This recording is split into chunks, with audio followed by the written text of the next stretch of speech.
Okay, we're back. Always great advice from Dr. Burkhart. Lower back. I know I have a bad lower back. You've said you've had a lower back problem every now and then. So, I mean, it's what happens. Guess who we have with us? Gold medalist, 3-time gold medalist, yes. Nicole Haislett. Welcome to the show. Thank you for having me. Very awesome. All right, so listen, we're going to go through, you're from St. Pete. I am. Okay, so we're going to go through a little bit of high school. Okay. How that felt, your high school time, go a little bit through college, and then into your Olympic stuff. Okay. So you ready? I'm ready. All right. Tell me about your high school season. I mean, we're going right into this. Wait, before you do, I was lucky enough to watch Nicole when she was 10 and under. I'm sitting next to her. All right, I know. She was swimming for the great Tom Haight, one of the best age group coaches the state of Florida ever had. Tom, and then Dave Storer at St. Pete Aquatics. It just hurts my feelings, man. And then during that time, you would swim high school and club, correct? Yes, I think most club level swimmers would train with their club, but then just show up for the high school meets, which is what I did. And there were a few of us on the team, that swam with St. Pete Aquatics, and then would just show up on our Wednesday, high school meet. Not that we enjoyed being a part of the team, and we were, still earning points for them, but just to get the quality of training and stuff. So we were still.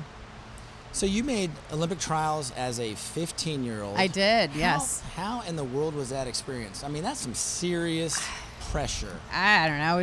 It was definitely deer in the headlights, How'd you do at the meet? Gosh, I think I was 23rd in something. I think I swam the 1500 free.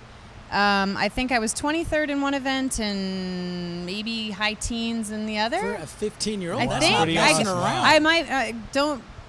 I'm not No, exactly she was sure, one but of I think the best of all the women in Florida for sure, of any age. Wow. And I remember that Olympic. That was 88. That was 88. It was in Austin, Texas. Pool I absolutely love. It is a great pool. Love it. Set an American record there in the 200 free.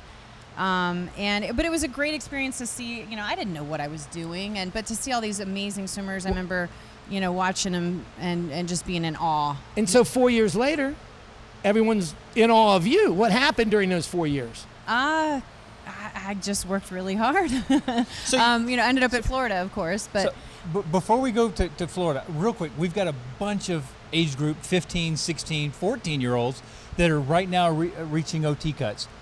What advice would you tell those young swimmers right now that are getting those OT cuts? You've been in there. You've had a chance to walk down that path. So, I always looked at my career as a staircase, and the top of the stairs was the Olympics or Olympic gold medal, and that's a huge goal, and it's a major undertaking, and you can't just leap to the top of the stairs. So I always I set a goal for each little step was a goal. So maybe in 1 year I might make 2 steps or 3 steps. And, I was 19 by the time I finally got to the top of the stairs.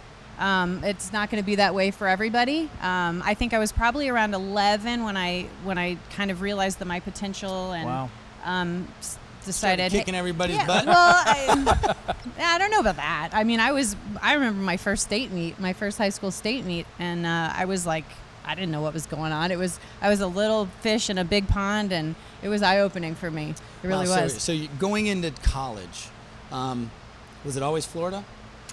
I actually had that conversation with my boyfriend on the way here. I was this close to going to Texas. I really was. Oh, wow. So what was the determining factor?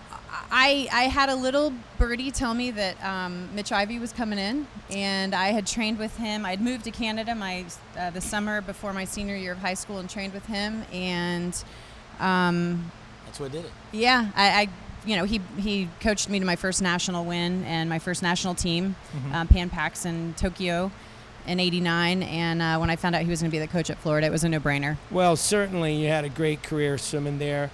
And a little known fact that I only learned tonight, Joe, is that you actually had a summer during your college years where you went up to Bowles and trained with Greg Troy? High school years. High school years. Yes. Wow, you're busy. High school years. Wow. I moved to Jacksonville and trained with Coach Troy at Bowles between my freshman and sophomore years.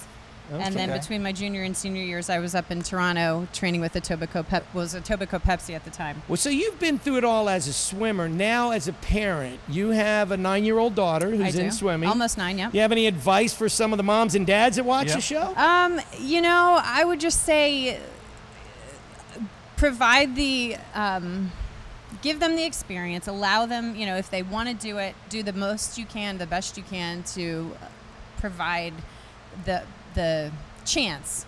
And if you see what that happens. I mean, I was lucky. My parents, they let me move away. They sent me on trips, incredible. Right. and they pushed me when I needed it, but I always knew I was swimming for myself and not for anyone else, and it was my choice. Nicole, what advice would you give the swimmer that is looking to go to that next level, to go swim in college? The whole recruiting process and everything going to that next level. Well, it's a huge decision, obviously, and it's not just to swim. It's an education choice as well. Right. So you got to make, let's face it, we're not going to get rich and famous as swimmers for the most part. So figure out what's going to work for you for your degree. We're just and not your telling education. that to Joe. Joe's still hoping to get at least famous, but What the heck? I missed all that boat right there. But you got to do what you feel comfortable with, and it doesn't have to be a giant school. It doesn't have to be a top Division I program. You can have a great experience and still swim fast. Just what you make of it, really.